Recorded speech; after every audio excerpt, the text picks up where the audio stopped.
Hello everyone, welcome back to another lecture of inverse Laplace transform. आज के इस video में हम बात करेंगे inverse Laplace transform of derivatives and inverse Laplace transform of division by P. Correct. चलिए one by one in दोनों properties को डिस्कस कर लेते हैं। सबसे पहले अगर मैं बात करूं डेरिवेटिव्स के बारे में, तो ये प्रॉपर्टी कहती है कि if I L T of derivatives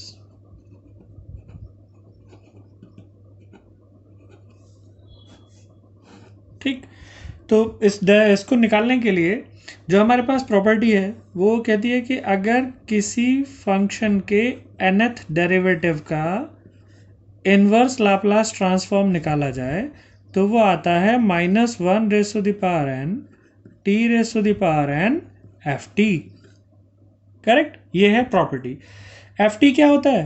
F T होता है inverse Laplace of F P, यानी मैं इसको ऐसे लिख सकता हूँ -1 t L inverse F P. ठीक, जो प्रॉपर्टी थी वो ये थी हमारी। अब मैं इस प्रॉपर्टी को अपने हिसाब से मॉडिफाई करने की कोशिश कर रहा हूँ, जिस तरह मैं इसको इस्तेमाल करूँगा। ठीक, तो क्या होगा इससे? इसका मतलब हमारे पास L इनवर्स एफ पी जो हमें एक्चुअली चाहिए होता है वो कितना हो जाएगा? वो हो जाएगा 1/-1 t inverse Laplace of F N P. Correct. तो इस फॉर्म में मैं इस प्रॉपर्टी को इस्तेमाल करूँगा। ये समझते हैं कि कब इस प्रॉपर्टी को इस्तेमाल कर सकते हैं। मान लीजिए आपके पास कोई ऐसा फंक्शन है जिसके इन्वर्स लाप्लास का कोई डायरेक्ट फॉर्मूला आपने नहीं पढ़ा है। ऐसे केस में आप इस्तेमाल करते हैं इस प्रॉपर्टी का, that is I L T of derivatives. यानी अगर आप उस फंक्शन का इन्वर्स लाप्लास नहीं निकाल पा रहे हैं तो उसका डिफरेंशियल करके देखिए, हो सकता है उसके बाद आप उसका इन्वर्स लाप्लास ट्रांसफॉर्म निकाल पाएँ। फॉर एग्जाम्पल, अगर मैं आपसे कहूँ कि भाई लॉग p+1 इसका इन्वर्स लाप्लास निकालिए, तो आपने लॉग का इन्वर्स का तो कोई फॉर्मूला नहीं पढ़ा, लेकिन अगर आप इसका डिफरेंशियल कर दें तो कितना हो जाएगा? 1/p+1। हाँ, इसका लाप्लास इन्वर्स लाप्लास ज़रूर आपको निकालना आता है, दैट विल बी e⁻⁻t। यानी अगर ऐसा केस है कि अगर आप किसी फंक्शन का इन्वर्स लाप्लास ट्रांसफॉर्म नहीं निकाल पा रहे हैं लेकिन उसके डेरिवेटिव का आप इन्वर्स लाप्लास निकाल सकते हैं, तो ये प्रॉपर्टी इस्तेमाल होती है। ठीक, आप n को यहाँ पर कोई भी वैल्यू सब्सिट्यूट कर सकते हैं। मान लीजिए आप n को 1 रखते हैं तो ये हो जाएगा -t L inverse F dash P, यानी उसके फर्स्ट डेरिवेटिव का इन्वर्स लाप्लास निकालिए और -t से डिवाइड कर दीजिए, तो वो ओरिजिनल फंक्शन का ही इन्वर्स लाप्लास होगा। या अगर मान लीजिए मैं t को 2 सब्सिट्यूट करता हूँ तो ये कितना हो जाएगा? -1/2 दैट इज प्लस, यानी t² L inverse Laplace of F double dash P. Correct. तो आप इसमें से कोई भी फॉर्मूला इस्तेमाल कर सकते हैं। अगर एक डेरिवेटिव के बाद आप आई एल टी निकाल सकते हैं तो ये इस्तेमाल कर लीजिए, 2 के बाद कर सकते हैं तो ये प्रॉपर्टी इस्तेमाल कर लीजिए। एक एग्जांपल मैं आप सब लोगों के सामने यहाँ यूज़ कर रहा हूँ। मान लीजिए आपसे कहा जाए कि find the inverse Laplace transform of log p+1 divided by p+2। Right. तो जैसे ही मुझे दिखाई दिया कि यहाँ पर लॉग फंक्शन आ रहा है तो इसका मैंने कोई फॉर्मूला डायरेक्टली नहीं पढ़ा आई एल टी निकालने के लिए, तो क्या कर सकते हैं? आप डेरिवेटिव का इस्तेमाल कर सकते हैं। अगर मैं लॉग का फर्स्ट डेरिवेटिव निकालता हूँ तो लॉग फंक्शन ख़त्म हो जाता है और सिंपल एक एल्जेब्रिक फंक्शन मेरे पास आ जाता है, यानी इसके फर्स्ट डेरिवेटिव से हमारा काम चल जाएगा। तो मैं क्या काम करूँगा? पहले तो मैं लॉग प्रॉपर्टी का इस्तेमाल करके इसको अलग अलग लिख लेता हूँ। क्या हो जाएगा? Log p+1 minus log p+2। Correct. इसके बाद अगर मैं कहूँ कि L इनवर्स एफ पी, तो वो किसके इक्वल होगा? जो कि मैं एक बार डिफरेंशियल की बात कर रहा हूँ, तो it will B 1/-t into inverse Laplace of d/dp of what? This function log p+1 minus log p+2। Getting my point? What I am saying is कि अगर मान लीजिए फंक्शन का डायरेक्टली इनवर्स लाप्लास नहीं निकल रहा है तो उसके डेरिवेटिव से निकल सकता है, और यही हमारी प्रॉपर्टी है। ठीक, इसी प्रॉपर्टी को आपको समझना है कि उसका जो इनवर्स लाप्लास है वो उसके डेरिवेटिव के इनवर्स लाप्लास की हेल्प से भी निकल सकता है। ठीक, तो ये कितना हो गया, -1/t एल इनवर्स, अगर इसका डिफरेंशियल किया जाए तो 1/p+1, और इसका डिफरेंशियल किया जाए तो 1/p+2, और इसके बाद आसान है, -1/t 1/p+1 का इनवर्स लाप्लास e⁻⁻t, और इसका Laplace e⁻⁻2t, sorry inverse Laplace. तो आपको समझ आया, हमने प्रॉपर्टी का इस्तेमाल किया, कौन सी, डेरिवेटिव वाली। तो हमारे पास क्या मिल गया, इस तरह के फंक्शंस का जहां पर log, sine, tan inverse, cot inverse, इस तरह के फंक्शन आएंगे, उनका इनवर्स लाप्लास इसी तरीके से निकलेगा। जैसे मान लीजिए मैं एक और फंक्शन लेता हूँ कि आपसे कहा जाए find the inverse Laplace of tan inverse 2/p, इसका इनवर्स लाप्लास निकालिए। तो मैं क्या कह सकता हूँ कि L इनवर्स FP कितना हो जाएगा। देखिए अगर मैं इसका फर्स्ट डेरिवेटिव निकालता हूं तो टेन इनवर्स फंक्शन फिनिश हो जाएगा, राइट, खत्म हो जाता है। टेन इनवर्स x का डिफरेंशियल कितना होता है, 1/1 + x²। तो एल्जेब्रिक फंक्शन आएगा, उसका हम क्या निकाल सकते हैं, इनवर्स लाप्लास ट्रांसफॉर्म निकाल सकते हैं। यानी मैं इसमें कौन सी प्रॉपर्टी, फर्स्ट डेरिवेटिव वाली ही प्रॉपर्टी इस्तेमाल करूंगा, 1/-t L inverse d/dp of tan inverse 2/p। मैं इसका इनवर्स लाप्लास निकाल लूँ, डेरिवेटिव निकाल के इनवर्स लाप्लास निकाल सकता हूँ। यानी कितना आ जाएगा, 1/-t, और एल इनवर्स, इसका डेरिवेटिव कितना होगा, पहले टेन इनवर्स का डेरिवेटिव 1/ कितना होता है, 1 + 2/p whole square multiplied by what, -2/p का भी हमें डिफरेंशियल करना पड़ेगा, यानी -2/p²। करेक्ट, पहले टेन इनवर्स का किया, फिर हमने किसका किया, 2/p का डिफरेंशियल किया। तो अब ये कितना हो गया, 1/-t, ये हो जाएगा p² + 4/p²। आप इसे ऐसे लिख सकते हैं, p² + 4 multiplied by this is -2/p²। Correct, p² से कैंसिल हो जाएगा, -2 बाहर आ जाएगा, तो -2/-t एल इनवर्स कितना बचा, सिंपली 1/p² + 4, और ये किसका इनवर्स लाप्लास होता है, 1/2 sin 2t का, यानी 2/t into 1/2 sin 2t, right, 2 से 2 कैंसिल हो जाएगा, 1/t sin 2t इसका आंसर हो जाएगा। समझ आया, यानी जब भी आपके पास सिंपल फंक्शंस नहीं होंगे, लॉग होगा, टेन होगा, साइन होगा, कॉस होगा, इस तरह के फंक्शंस होंगे, तब आप किसका इस्तेमाल करेंगे, आप डेरिवेटिव वाली प्रॉपर्टी का इस्तेमाल करेंगे। करेक्ट, चलिए आज की इस वीडियो की दूसरी प्रॉपर्टी की तरफ चलते हैं। That property is about division by P. ठीक, हम किसकी बात कर रहे हैं, डिवीजन बाय पी। ठीक, ये एक और इंपॉर्टेंट प्रॉपर्टी है कि मान लीजिए अगर किसी फंक्शन में p से डिवीजन आ जाए तो उसका इनवर्स लाप्लास आप किस तरह निकाल सकते हैं। चलिए समझते हैं इस प्रॉपर्टी को भी। हम ये कहते हैं कि अगर किसी फंक्शन में p से डिवीजन हो तो उसका इनवर्स लाप्लास ट्रांसफॉर्म निकलेगा बाय इंटीग्रेटिंग ft, जो 0 से t तक, राइट, fu du, और ये fu कहाँ से आया है, ये आया है ft से। ठीक है, t की जगह आप क्या कर लीजिए, u रख दीजिए, तो fu हो जाएगा, और ft क्या है, L इनवर्स fp को हम ft कहते हैं। यानी अगर इस प्रॉपर्टी को समराइज किया जाए तो जो इस 1/p के अलावा जो फंक्शन है उसका इनवर्स लाप्लास निकाल लीजिए, उसको बोलिए वो ft है। तो डिवीजन बाय p के बाद जो इनवर्स लाप्लास होगा वो हो जाएगा इस फंक्शन का इंटीग्रल, राइट।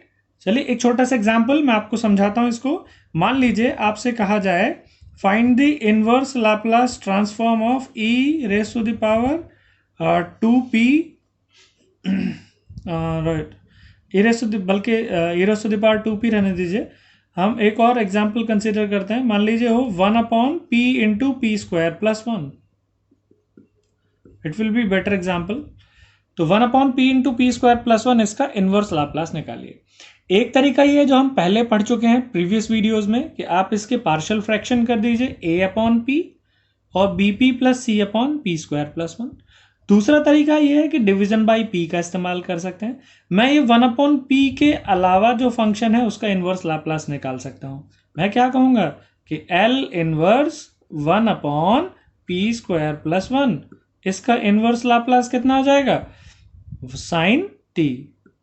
ठीक है, और अगर मैं इसको क्या कहूं ft, तो L inverse 1/p into 1/p square plus 1, यानी मैंने इसमें क्या किया, मैंने इसमें p से डिवाइड कर दिया।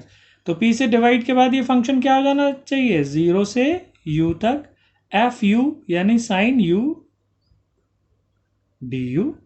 सिंपल है। साइन u का आपको इंटीग्रल करना है, that is minus cos u। तो it will be minus cos u from 0 to t। Correct. t रखेंगे तो it will be cos t, और 0 रखेंगे तो इट विल बी 1, तो it will become 1 minus cos t। You can substitute the limit and can check. Minus sine बाहर आएगा तो cos t minus 1, यानी 1 माइनस कॉस t हो जाएगा। करेक्ट। तो ये आपको प्रॉपर्टी समझ आई कि अगर डिवीजन बाय p है तो आप क्या करेंगे, उस p के अलावा जो फंक्शन है उसका इनवर्स लाप्लास निकाल लीजिए और उस फंक्शन का इंटीग्रल कर दीजिए। ठीक, चलिए कुछ और एग्जांपल इस पे चेक करते हैं, सॉल्व करते हैं, और आपको चीज समझ में आएगी। मान लीजिए मैं एक और एग्जांपल यहां कंसीडर कर रहा हूं। सपोज आपसे कहा जाए 1/p square into p minus a, इसका इनवर्स लाप्लास निकालिए। तो आप क्या कहेंगे, आप इसमें ये जो 1/p स्क्वायर है इसके अलावा बाकी फंक्शन का इनवर्स लाप्लास निकाल लीजिए। आपको याद है इसको, इस क्वेश्चन को किसी और तरीके से भी किया जा सकता है।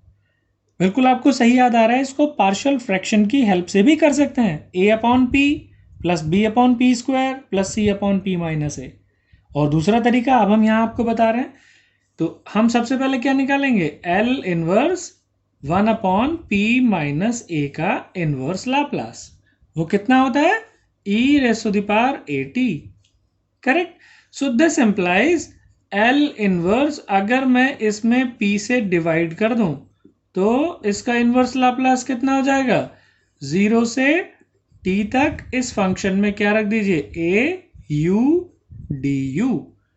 करेक्ट। इसका डिफरेंशियल, इसका इंटीग्रल कितना हो जाएगा, e⁻au/a from 0 to t। Correct. इसमें पहले 1/a को हम बाहर कर लेते हैं, फिर लिमिट सब्स्टिट्यूट कर देंगे। 1/a पहले t रखेंगे तो e⁻at, और 0 रखेंगे तो e⁻0 इज 1। बात समझ में आया। अब चूंकि यहां पर p स्क्वायर है, यानी अब मैं इसको ft मान लेता हूं, और इस फंक्शन में एक बार फिर से डिवीजन बाय p प्रॉपर्टी का इस्तेमाल कर लेता हूं। यानी अब कितना हो जाएगा, अगर मैं एक और p से डिवाइड करूं तो it will B p square, और अब की बार जो ft फंक्शन है वो इसका इनवर्स लाप्लास है, दैट इज ये। तो इसका इंटीग्रल हो जाएगा 1/a e⁻au-1 du। Correct. 1/a बाहर निकाल सकते हैं आप, इसका इंटीग्रल कितना हुआ, e⁻au/a minus u, and limits are from 0 to t। Limits को सब्स्टिट्यूट करेंगे तो कितना होगा, पहले t रखेंगे तो e⁻at/a माइनस t, और जब 0 रखेंगे तो ये हो जाएगा e⁻0, दैट इज 1, तो माइनस 1/a, और दिस विल बी 0। करेक्ट। तो क्या मिला आपको, इस तरीके से आपको इनवर्स लाप्लास ट्रांसफॉर्म मिल गया किस फंक्शन का, 1/p square into p minus a। यानी जब भी आपके पास क्या आएगा, इस तरीके से फंक्शन आएंगे डिवीजन में, तो आप उसका इसी तरह इनवर्स लाप्लास ट्रांसफॉर्म निकाल सकते हैं।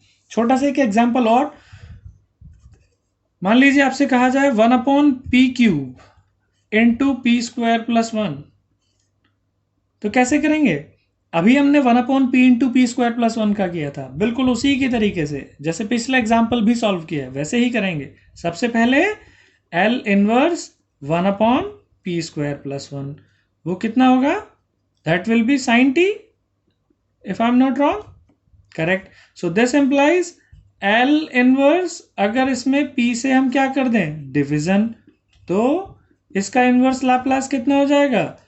It will B 0 to t, और इस फंक्शन का इंटीग्रल यानी sin u du, correct? sin u का इंटीग्रल कितना?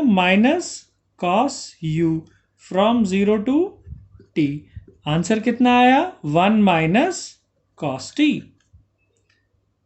करेक्ट? अब इसमें एक बार और p से डिवीजन कर लेते हैं। एक बार और p से डिवीजन होगा यानी ये हो जाएगा p² इंटू p² + 1। अब क्या होगा? अब जो इंटीग्रल होगा वो इस फंक्शन का होगा यानी 1 - cos u का इंटीग्रल होगा। कितना इंटीग्रल होता है इसका? u माइनस cos का इंटीग्रल sin, तो it will B sin u from 0 to t। If I substitute t, it becomes t minus sin t, and if I substitute 0, both the term will become 0, right? So the function will be t minus sin t only. Now, if I once again divide it by p, the function becomes 1/p³ into p² + 1, and this time the function which is to be integrated is t minus sin t, that is, it will be u minus sin u, correct? So now the integration of this function is u²/2, and the integration of sin u is minus cos u, and the limits are from 0 to t, and if I substitute the limits, it becomes t²/2 plus cos t, and if I substitute the lower limit, that is 0, u²/2 will be 0 and cos 0 will be 1, so it is -1। ठीक, तो आप इस तरीके से इस property का इस्तेमाल कर सकते हैं। सो स्टूडेंट्स, आज मैंने आपसे दो प्रॉपर्टीज डिस्कस की। पहली प्रॉपर्टी थी अगर किसी फंक्शन का डिफरेंशियल हो उसका आपको इनवर्स लाप्लास निकालना हो। वो प्रॉपर्टी मैं आपको याद दिलाता हूँ एक बार, कब इस्तेमाल करते हैं? जब हमारे पास कुछ ऐसे फंक्शन आ जाते हैं जिनका हम इनवर्स लाप्लास डायरेक्टली नहीं निकाल सकते, हाँ हम उनके डेरिवेटिव्स का निकाल सकते हैं, तो हम फिर उस प्रॉपर्टी का इस्तेमाल करते हैं, राइट? दूसरी हमने प्रॉपर्टी इस्तेमाल की when the function is divided by p, यानी डिवीजन बाय p। तब उस केस में क्या करते हैं कि जो बचा हुआ फंक्शन है fp, उसके इनवर्स लाप्लास को इंटीग्रेट करते हैं, राइट? तो आई होप आपको आज का लेक्चर भी अच्छा लगा होगा, और अगर अच्छा लगता है तो अपने दोस्तों से शेयर कीजिए और चैनल को सब्सक्राइब रखिए। कमेंट ज़रूर कीजिए ताकि हमें पता चले कि ये वीडियोस आपको अच्छे लगते हैं। अपना ख्याल रखिए। आने वाले वीडियोस में हम आपसे कन्वोल्यूशन थ्योरम, हेविसाइड एक्सपेंशन और एप्लीकेशंस की बात करेंगे।